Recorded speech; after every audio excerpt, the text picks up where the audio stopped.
जी जनाब, मैं आ चुकी हूँ 67 एपिसोड के साथ, बहुत ही मज़ेदार सी एपिसोड के साथ। तो जल्दी से चलते हैं किसकी तरफ बिना टाइम ज़ाया किए।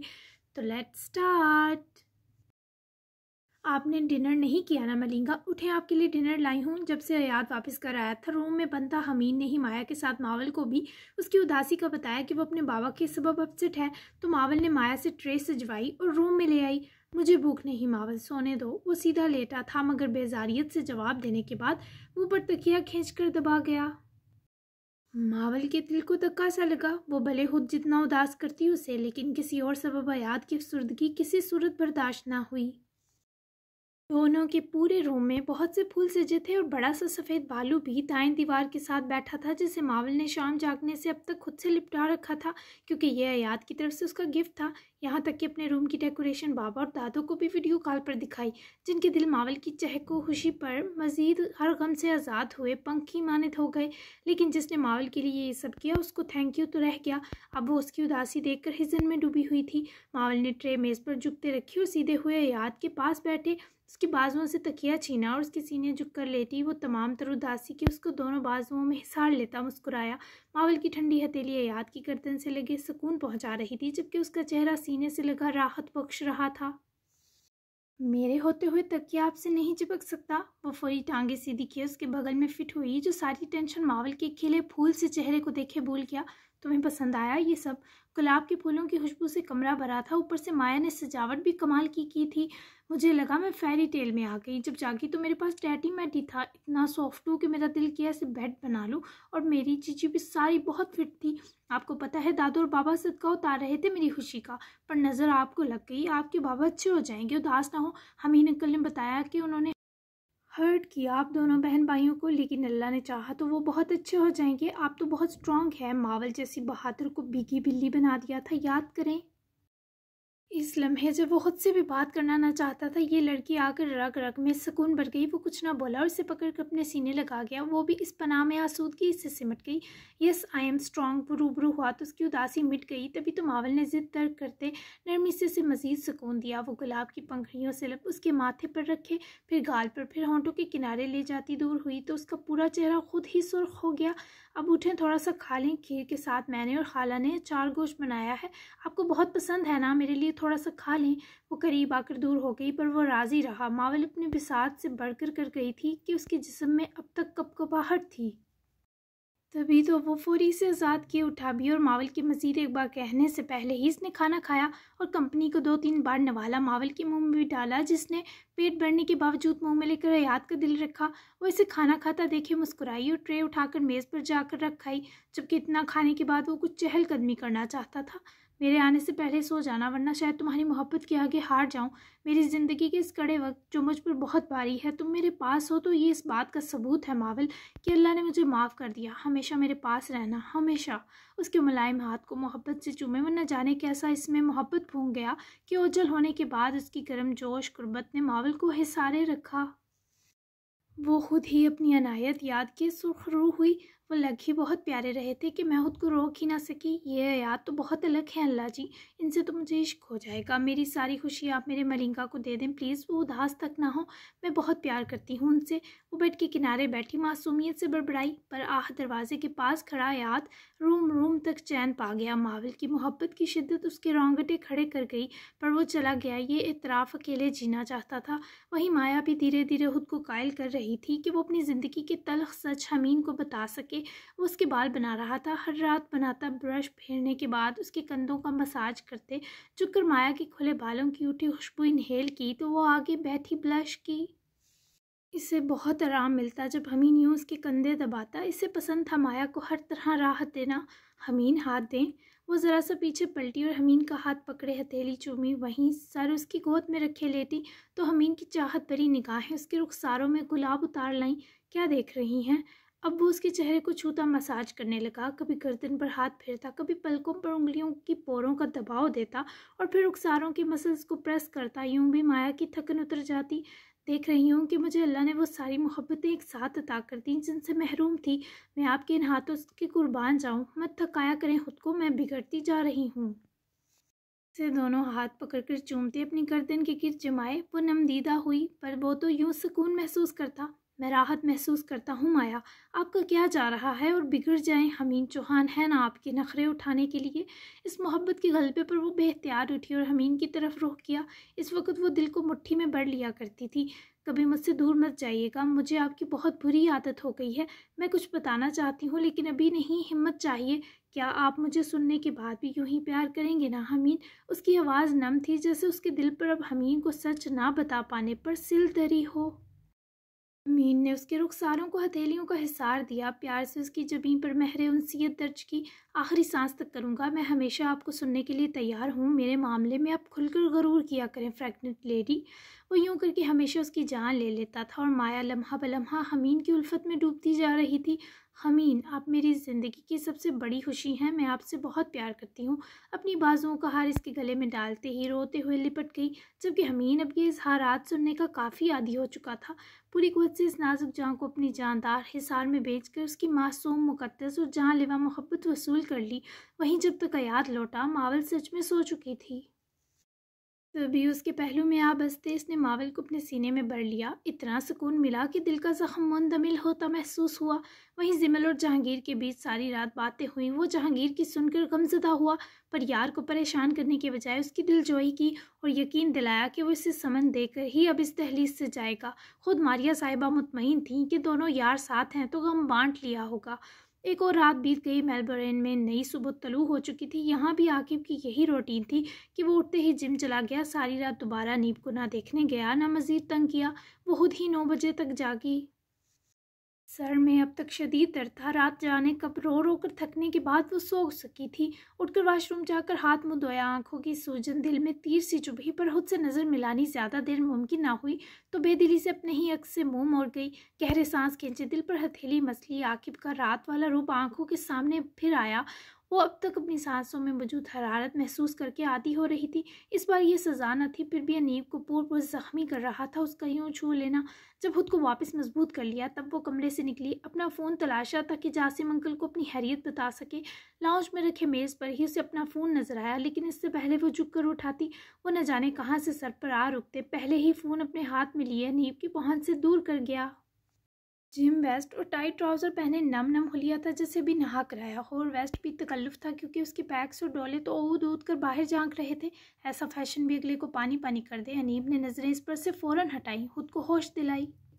मुझे फ़ोन दो प्लीज़। बिना नज़रें मिलाए ही वो चीखी। आकिब ने फ़ोन दूसरी तरफ काउच पर फेंका, जबकि खुद अनीब की राह में जमा कि वो लहू होती आंखों से इसे घूर कर रह गई। अब क्या तकलीफ़ है? अमन पसंद क्यों नहीं बन रही? हम नॉर्मल हो सकते हैं अगर तुम अकड़ कम कर लो थोड़ी। घर है, तुम्हारा घर वाला है, लगे हाथों रुखसती करवा लेता हूँ तुम्हारी। क्या ख्याल है? वो उसके घूरने की परवाह किए बिना अपने बेबाक मगर नेक इरादे बताता अनीब का दिल कुचल कर रख गया। तुम बहुत ही लफंगे, नीच और बदतमीज़ हो, सुना तुमने? वो उसकी बहना सीने पर हाथों को रख कर परे झटकने लगी ताकि फ़ोन तक पहुँचे, मगर वो इसे दोनों हाथों से दबोचता अपने मुकाबिल जमा कर रख गया। ओह, फिर इस लफंगे, नीच और बदतमीज़ से मोहब्बत कैसे हो गई आपको नेक परवीन साहिबा? अगले पिछले तंज के सारे रिकॉर्ड तोड़ता हुआ फंकारा, जबकि अनीब शर्म, गुस्से और बेबसी तीनों में मुब्तला ठीक से कुछ बोल भी ना पा रही थी। आकिब बिलीव मी, तुमने रात मेरे कमज़ोर पड़ने का फ़ायदा उठाया है। मैं कोई इश्क नहीं करती तुम जैसे से, सुन लो, सो दोबारा मेरे करीब मत आना। एक एक लफ्ज़ लरजता अदा किए वो अपने आप को बचाना चाहती थी, पर आगे से आकिब जैसे हंसा उसका दिल कपकपा गया। तो दूर क्यों नहीं किया मुझे? जब मैं तुम्हारी कमज़ोरी का फ़ायदा उठा रहा था तब तो तुम फोत हो गई थी। आई थिंक तमसखराना होता हुआ अनीब को फिर तकलीफ दे रहा था, जिसका दिल चाहा किसी खाई में कूद जाए पर दोबारा इस वहशी के सामने ना आए। आकिब स्टॉप। वो कर्ब की आखिरी हद पर कर लाई थी। आकिब के चेहरे की रंगत बदली। आई एम सॉरी, लेकिन मुझे तुमसे लड़कर दिली तस्कीन मिलती है। प्लीज़ रोना मत। तो मुझे थप्पड़ मार लो, जो सारे पेंडिंग है, पर एक आंसू भी मत टपकाना, मैं खुद को रोक नहीं पाऊंगा। लम्हा लगा था आकिब ने उसका चेहरा हाथों में बढ़ते, उसकी आंखों की नमी आंखों तले ही अंगूठे की पौने फेरते वहीं रोक दी, जबकि अनीब के सर में टीस उठी। वो करीब हुआ और उसके जख्मी माथे को चूमा। चंद आंसू अनीब के रुखसारों पर तमाम तर बंदिश के बह गए। तुम बहुत बुरे हो, आई हेट यू आकिब। उसके प्यार भरे लम्स पर वो उसके सीने में छुप गई, रो दी। वो टूट चुकी थी, इससे जीना मुश्किल हो रहा था। I also hate my self, लेकिन तुम गैर अहम नहीं हो अब मेरे लिए। नफासत और सलीके का आकिब मोहन से दूर दूर तक ताल्लुक़ नहीं, लेकिन ये सच है, मैं तुम्हें रुलाना कभी नहीं चाहूँगा। मैं तुम्हारे लिए कुछ अलग फील कर रहा हूँ जब से तुम मेरे निकाह में आई हो। वो जिसकी सांसें उखड़ रही थी आकिब के इन जज़्ब भरे जुमलों पर उसके सीने से हटकर इसे महबूबियत से तकने लगी। कितनी आस थी इस नाज़ादी की आंखों में। अलग मतलब? वो भीगी आवाज़ से उसे देखते बोली तो आकिब ने उसको पकड़कर वहीं बिठाया और पास बैठते उसके बालों को संवारते उंगलियां उलझ जाने पर जैसे मुस्कुराया। अनीब उसकी मदहोश मुस्कुराहट से नजर न हटा सकी। मतलब ये कि मुझे बुरी नहीं लगती तुम फसादन, मैं तुम्हें देखना चाहता हूँ, तुम्हें देखने की ज़रूरत महसूस होने लगी है। और हाँ, मैं अपनी दारिया से ही मोहब्बत करता हूँ, किसी खुशफहमी में मत पड़ना। लेकिन मैं तुम्हें खोकर शायद खुद को खो दूँ। I can't explain our connection, लेकिन कुछ तो है जो मुझे तुम्हारे गिर्द घुमा रहा है। अगर मेरी नहीं तो यकीनन वो तुम्हारी मोहब्बत की कशिश का मरकज़ है, तो कहती क्यों नहीं हो। उसकी आंखें अनीब की आंखों पर थी, वो आखिर तक चुरा गई। अभी भी वो इसे मोहब्बत के इजहार के लायक न लगा। वो सितमगर था, वो हरजाई था। नहीं है मोहब्बत, तुमसे किसी को मोहब्बत हो भी कैसे सकती है। वो मुंह मोड़ गई क्योंकि वो उसका दिल तोड़ चुका था। देखो, लड़कियों में इतनी अना अच्छी नहीं लगती, ये हम पर ही सूट करती है। इधर देखो और मेरी आंखों में देख कर बस इतना कह दो कि यू हेट मी। कसम खाता हूँ इस लम्हे तुम्हें इस रिश्ते की कैद से निजात दूंगा और सारी ज़िंदगी तुम्हें अपनी मनहूस शक्ल नहीं दिखाऊंगा। लेकिन मेरी खुशफहमियाँ ख़त्म करो पहले। वो उसकी बाजू पकड़े, उसके उलझे घुंघराले बाल समेट कर उसकी कमर पर डाले, इन उदास आंखों में तक रहा था जो धुंधला रही थी। दोनों तरह ही अनीब की हार थी। मुझे नहीं कहना कुछ भी, वो हारती हुई आवाज़ लिए बोली तो उसकी सांस दबी। अनीब, तुम इतनी ज़िद्दी क्यों हो, एक इकरार ही तो है। वो ये सब बासानी जता कह सकता था, पर अनीब के लिए जान से गुजरने का मुकाम था। जिस दिन सिर्फ मेरे हो जाओगे ना, तभी अब ये इकरार होगा। कोया क़यामत के दिन का वक्त दे दिया। वो तिल मिला कर रह गया। ना हो सका तो वाज़िह बाग़ियाना सवाल था। तो कुछ नहीं, हमारी कहानी खत्म। इतनी आसानी से वो ये बोली कि इस बार दिल पर तकलीफ के पहाड़ मुकाबिल टूटे। शुरू ही कहाँ है जहरीली फसादन। तुम चाहती नहीं हो कि 2 लम्हे चैन लूँ। वो इस पर बिगड़ा जैसे नशे का आदि इंसान तलब पूरी ना होने पर हत्थे से उखड़ने लगता है। मैंने तुम्हारे चैन का ठेका नहीं उठाया, मेरी अपनी भी कोई खुशी और राहत है। वो भी उसके मुंह पर उसकी तलब मार गई। जहन्नम में जाओगी, शोहर को रद्द कर रही हो। सारे सबक इसे अपनी बार याद आ रहे थे। अनीब उसकी खुदगर्जी पर जहरहुन मुस्काई। तुम भी मेरे साथ ही जाओगे, किसी को जीते जी ज़रा ज़रा करके मार रहे हो। हे साहब, भाग करती वो उठी तो हाकिम ने उसकी कलाई पकड़े खींचा तो इस पर आन गिरी, लेकिन आंखें फेर लीं कि वो इनका दर्द ना देख ले। ठीक है, फिर वहाँ भी तो साथ रहकर एक दूसरे को भुगतना है, यहीं से शुरू करते हैं। आकिब की आंखों में रात से दुगनी शिद्दत थी, तिश्नगी थी जो इसे और वजह कर गई। मैं जान ले लूँगी तुम्हारी, वो रोने पर बंद बांधे चिल्लाई। तुमने रात ले ली है मेरी जान, अभी मत रोको मुझे, मैं पागल हो जाऊंगा वरना। मुझे इस सुकून की ज़रूरत है, तुम नहीं दे सकती तो मुझे छीन लेने दो।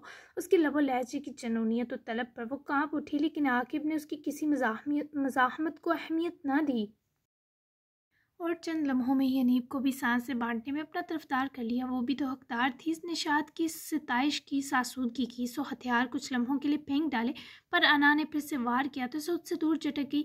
तुम्हें समझ नहीं आ रहा, मुझे ये सब नहीं चाहिए, ज़रूरत नहीं बनना मुझे तुम्हारी। उसकी झटकने पर वो खुमार और गुस्से से सुर्ख होती आंखों से देखता। अनीब के दिए जवाब पर इख्तिताम तक गुस्सा झटक भी गया। तो फिर जान बनना है तुम्हें मेरी। साहब का मदहोशी में मुब्तला होकर अनीब के सुर्ख रो चेहरे पर तिश्ना निगाहें नजरें घुमाते आज देता लहजा इख्तियार किया। वो शर्त पड़ी, नहीं, जाओ जिस मर्जी लड़की से ज़रूरत पूरी करो।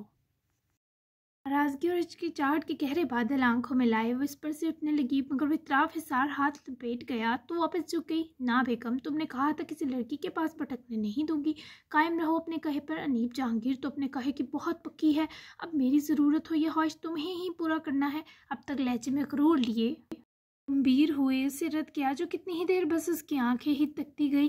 तब जब वो करीब करता इन पर होंठों को नरमी से रख गया। लम्हा भर इस प्यार भरी जिसारत ने अनीब के होंठों पर मुस्कुराहट लाई। मुस्कुराई यानी हाथ आई। फ्लैट हो गई हो मुझ पर तो नाश्ता बना दो, अपने हाथ की मस्त कॉफ़ी भी। वो फरमाइश को पूरे हक से किया। अनीब में खूबसूरती से एतमाद बढ़ गया। मैं मुलाजिम नहीं हूँ तुम्हारी, फौरी हरदर्मी दिखाई। तुम मेरी फसाद पार्टनर तो हो। वो भले संजीदा था, पर उसकी दोगली आंखें आज बड़ा खूबसूरत मुस्कुराई कि कितने लम्हे अनीब नज़र ही ना हटा सकी। इस लीरो लीर वेस्ट से अच्छा था तुम वैसे ही घूम लेते। हटो, शर्म नाम की चीज़ ही नहीं तुम में। उसके चेहरे से नज़रें हटाए वो आंखें मेजते बड़बड़ाई, जिस पर आकिब के होंठों पर मदहोशी रक्स की। खुदा का खौफ करो, मेरे जलवे डायरेक्ट देखकर तुम्हारा दम निकल जाता तो क्या जवाब देता मामू और नानी जान को। रही बात शर्म की तो तुम आंखें चुराए बिना भी देख सकती हो, फिलहाल थोड़ा तुम्हारा हूँ। वो जो पहले ही धड़कनों के शोर से बदहवास थी, ऐसे शोख लब और लहजे में उकसाते जुमलों पर सहम कर रह गई। लगा दिल की धड़कन चीख कर राज खोल देगी। वो इसे चेहरे पर वापस आंखें जमा पाई तो इसे अपनी तरफ कुछ अलग नज़रों से देखे हैरान हुई। जाने दो मुझे, इस चट्टानी हिसार की कैद में उसका सच में दम निकल जाता। तभी मिन्नत पर उतरी वो अनाज आती। मज़ेदार नाश्ता विद कॉफ़ी। वो तस्दीक को मचला, मैं कॉफ़ी झूठी करके दूंगी, देखना। वो जिद में बड़बड़ाई, जिस पर आकिब खुलकर हंसा। फिर तो जाम का काम करेगी। वो कमीनगी से आंख दबा गया, जिस पर वो पूरी हिम्मत करती उसके हिसार से निकल कर संभल कर उठी, पर नजरें मिलाना वो मुहाल कर चुका था। फौरन से किचन की तरफ कदम बढ़ाए और दर हकीकत वो आकिब को यूं मजीद देख ना पा रही थी। मौसूफ ने खुमार आलूद निगाह भागती अनीब पर डाली और ज़रा सी वेस्ट भी झटके से तन से जुदा करते बड़े सरूर से अंगराई ली के कसरत किए वजूद की हर रग तन कर रह गई। कुछ तो हुआ था इसे। कमीना बहकता भी बड़ा जालिम था। ये सनाया मानो उस पुकार पर वो जो नाश्ते की प्लेट पर झुकी थी हड़बड़ा कर गर्दन घुमा गई तो यहिया को नए रूप में देखकर आंखों में चमक लाई। मिस्टर हाजिक अब तो बिल्कुल बदल गए। ये इन दो के नए नाम थे, यहिया हाजिक। जबकि बेला अनाया बनने वाली थी, आज इन दो की भी रवानगी थी। मगर पहले दारिया ने होटल साइन इन का काम निपटाना था, तभी वो और दारान निकल चुके थे। फजर की नमाज अदा करते ही दांत अंदर करो, यहिया के अंदर का कीड़ा फौरन से बाहर कूदा। बेला ने बहकी नज़रों में गुस्सा भरा, तभी रिजाल बनकर अंदर टपकते उमर को देखकर दोनों का मुंह खुल गया। वो बिल्कुल रिजाल चुगताई लग रहा था, पर बेचारे से अपनी बतीसी संभालनी मुश्किल थी। फौरन से फेशियल मास्क उतार कर दोनों हैरान नफूस को आंख मारी तो उसका असल मोहना चेहरा देखकर मुकाबिल तसल्ली हुई। अगर वह मनहूस बन ही गए हो तो अपनी हंसी की भी वफात करवा दो। सीरियस रहना है तुम्हें, नाश्ता कर लो फिर निकलना तुम। यहिया ने उसके लिए चाय कप में डाली, जबकि उमर कुर्सी घसीट कर ठीक बेला के साथ बैठा, जिसका अपना मुंह उतरा था। ये खुश कब होते हैं मैम? उमर ने बेला के कान से लगकर परेशान हुए पूछा, जो पहले ही बरी बैठी थी। जब बेला बुखारी मरेगी। वो तो बोल गई, पर यहिया हैदर के कानों में ये जहर उतरा तो आंखों में तकलीफ छा गई। मरे आपके दुश्मन, छोड़ें इनको, मुझे देखें कितना हैंडसम हूँ। मेरी गर्लफ्रेंड बनने के आपको बहुत फ़ायदे होंगे। लाफिंग योगा करवाया करूँगा, जिससे आपकी पसलियाँ दुखने लगेंगी। उमर ने बेला का उतरा चेहरा देखते दिलजोई को ऑफर की, तो इससे पहले वो खुलकर हंस पाती उमर को लगा किसी ने उससे गर्दन की पिछली तरफ से पकड़ा है। मेरे बच्चे, मुझे भी आता है ठुड्डा योगा। इससे तुम्हारी पसलियां सिर्फ दुखेंगी नहीं बल्कि चूर-मुड़ हो जाएंगी। गैरत नहीं आती? इधर हम कितने रिस्क में पढ़ने जा रहे हैं और तुम्हें आज की माशूकी की पड़ी है। नाश्ता करो और अपनी शक्ल गुम कर लो शराफत से, वरना रिजाल पार्ट 2 समझकर ही मैंने तुम्हारी हस्ती फना कर देनी है। यहिया को तो आग लग गई, पर उमर आगे से बेला को जिसे आंख मार गया। यहिया ने फ्राई पैन ही उठाया, जबकि इस बार उमर का बचाव खुद बेला ने बीच में कूदे किया। उमर ने सैंडविच उठाया और दूसरे में मास्क पकड़ा और बेचारा जान बचाकर भाग गया। जबकि यहिया की नज़र गुस्से से घूरती बेला पर गई तो अपनी इस बकवास बेख्तियारी पर शर्मिंदा हुआ। मेरे साथ किसी को हंसता बर्दाश्त नहीं कर सकते तो हक क्यों नहीं दे देते कि ये दीवानी तुम्हारे अलावा किसी को देखे भी नहीं। उसके हाथ से फ्राई पैन लेकर पीछे हटकाए वो आज करीब ना आई, क्योंकि अपनी रोज़ परफ्यूम से यहिया को मदहोश करना ना चाहती थी, लेकिन वो तमाम तर दिलकशी से यहिया को आजमा गई। मैं सिर्फ ये चाहता हूँ कि मेरे सामने कोई ये फजूलियात ना करे। वैसे भी हमारा वर्क पीरियड स्टार्ट है, ऐसी गैर संजीदगी हमारा नुकसान करेगी। और तुम जिस मर्जी के साथ हंसो, मुझे कोई परवाह नहीं। एक एक लफ्ज़ पर जोर दिए, खुद को बेला के वजूद से लापरवाह साबित करने के बावजूद कर न सका। मिशन के बाद मुझसे शादी कर लूँ, फिर डायरेक्ट तुम आओगे। मुस्तकिल उसके तासुरात जांचने को वो धमाका करती यहिया की रग रग झुलसा गई। हाँ आऊँगा तुम पर तेल छिड़क कर आग लगाने। बहुत रोका खुद को, पर जैसे अंदर का कर्ब निकलता है। ये जुमला भी बेख्तियार था। मुर्दों को मेरी जान जलाया नहीं करते। तुम्हारे अलावा किसी और की हुई अगर तो मर जाऊंगी, फिर तुम आग लगाकर जलाओगे भी तो कुछ फ़ायदा ना होगा। सो बर वक्त मेरी कदर करके अपने लिए संभाल सकते हो। ऑप्शन अभी तुम्हारे पास है। ज़रा सी सुरहाई ये कर्ब कहते बेला की आंखों में घुली। वो नज़रें हटाने की लाख कोशिश की, हटा ना सका। फजूल बातें बंद करो। इतना बाएतमाद ये क्या है, चिल्लाया तो उसकी आवाज़ कांप गई। जब भी इतने पास आते हो खुद पर नए सिरे से मरवा डालते हो। तुम दूर रहा करो। बहुत ही कहकर दूर हुई और पलट गई। उसे भी रेडी होना था ताकि अनाया का गेटअप कर सके। उमर बहुत अच्छा है, मुझे बहुत पसंद है। जानबूझकर इसे सुलगाए वो अपने नाश्ते की प्लेट उठाई किचन की दहलीज फलांग गई, जबकि यहिया ने कुर्सी की पुश्त अपने हाथों में जोर से जकड़ ली। कन पट्टी की रग उभर कर तन गई। दारिया को होटल आने की उम्मीद थी, पर जब दारान ने गाड़ी हॉस्पिटल के पार्किंग एरिया में लगाई तो उसकी आंखों की पुतलियां ठहर गईं। मॉस्को में सुबह के 7 बज चुके थे। माहिर, हम हॉस्पिटल क्यों आए हैं?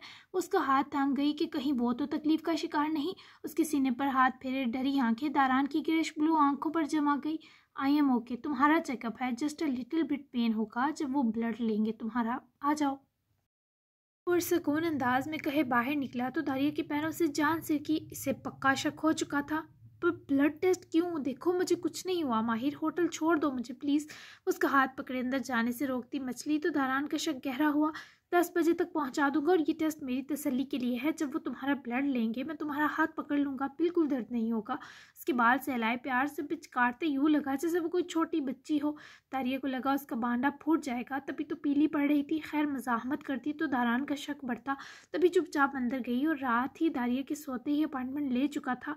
नर्स ने आकर ब्लड लिया पर वो सदमे में थी कि इंजेक्ट का पता न चला। फिर भी दारान ने उसके पास ही मैट्रेस पर बैठे उसका हाथ अपने खूबसूरत हाथ में फंसा लिया था। वो उड़े रंग वाले चेहरे से जबरन से देखते मुस्कुराई। जबकि चेकअप के लिए चूंकि वो डॉक्टर अकेले कुछ देर दारिया के साथ रुकना चाहती थी तो दारान रूम से चला गया। उसके जाते ही दारिया ने डॉक्टर को कुछ कहा, कुछ और कहती तो डॉक्टर कभी हाथ ना आती। तब ये बहाना बनाया कि वो अपने हस्बैंड को खुद सरप्राइज़ देगी तो उसकी ब्लड रिपोर्ट वो लोग नेगेटिव बना दें, क्योंकि वो ऑलरेडी प्रेगनेंसी टेस्ट कर चुकी है। पहले तो वो ब्रिटिश डॉक्टर ना मानी, मगर फिर दारिया ने कायल ही इतने अच्छे अंदाज में किया कि वो मान गई। दारा ने डॉक्टर से खुद ही उनकी ज़ुबान में बात की, जो इसे दारिया की उम्मीद से ना होने का बताए। फेक रिपोर्ट उसके हवाले कर गई, जबकि रियल वाली दारिया ने अपने बैग में छुपा ली थी। वो लोग साथ ही हॉस्पिटल से बाहर आए। दारिया को उम्मीद न थी कि वो कामयाब हो जाएगी। दारान काफ़ी संजीदगी से उसके लिए डोर ओपन करता, खुद भी दूसरी तरफ से बैठा। ये सब किस लिए था माहिर? वो इससे पूछे बिना ना रह सकी। रात तुम अपने पेट के लिए कुछ एक्स्ट्रा टची लगी तो मुझे लगा शायद। खैर मैं छोड़ता हूँ तुम्हें होटल। दारान इससे पहले गाड़ी स्टार्ट करता वो उसकी जानिब से रख कर बैठी और उसका चेहरा अपनी तरफ मोड़ लिया। भाई बच तो गई है ये डीके, लेकिन ये जब पकड़ी जाएगी ना तब इसके साथ बहुत बुरी होनी है। जी तो जारी है ट्रैवल विलन ट्रिप अगली होगी, क्योंकि ये थोड़ी लॉन्ग हो गई थी। तो क्योंकि कपल्स भी साथ चलाने हैं ना तो उनका भी बताना है मुझे, तो इस तरह फिर लंबी चली जाती है। तो मुझे एक हद रखनी पड़ती है वर्ड्स की, उससे ज़्यादा करूँ तो फिर वो रिटर्न में मसला होता है। तो मुझे फिर उस तनासब से एपिसोड देनी पड़ती है। तो समझा करें। तो कैसी लगी किस्त? अब चूँकि कल संडे है तो मैं मिलूँगी अब मंडे को, या हो छुट्टी, इतना रिलैक्स मिलता है क्या बताऊँ। तो अब आप लोग मज़े मज़े के सीन्स और ब्लेंडर पढ़ने के लिए तैयार हो जाएं, क्योंकि नेक्स्ट वीक बहुत ही ज़्यादा मज़ेदार वाला हफ्ता होने वाला है। यानी ऐसा कुछ मैंने अभी तक अपने नॉवेल्स में नहीं लिखा जो अब लिखने लगी, और बहुत ही तफसीली मिशन होगा। हर चीज़, हर सीन छोटी छोटी, और उम्र जहाँ पे हो उधर फिर ज़ाहिर है फ़न भी चलता रहेगा। और दारान क्या बनकर आएगा ये अभी भी आपका सवाल है, और ये कल पूरा आपने दिन आपने सोचना है और मुझे बताना है कि वो क्या क्या बन गया। और वो एक रूप में नहीं आएगा, वो बार बार आएगा और अलग अलग रूप में आएगा। तो पहला रूप उसका कौन सा होगा ये आपने गेस करना है, ठीक है। तो कौन सा सीन और कौन सा डायलॉग अच्छा लगा ज़रूर बताएं, और चैनल लाजमी सब्सक्राइब करें ताकि आपको किस्त मिलती रहे, आपको चैनल दिखता रहे। तो फिर मिलते हैं हम मंडे को 68 एपिसोड के साथ। तब तक के लिए अल्लाह हाफिज़।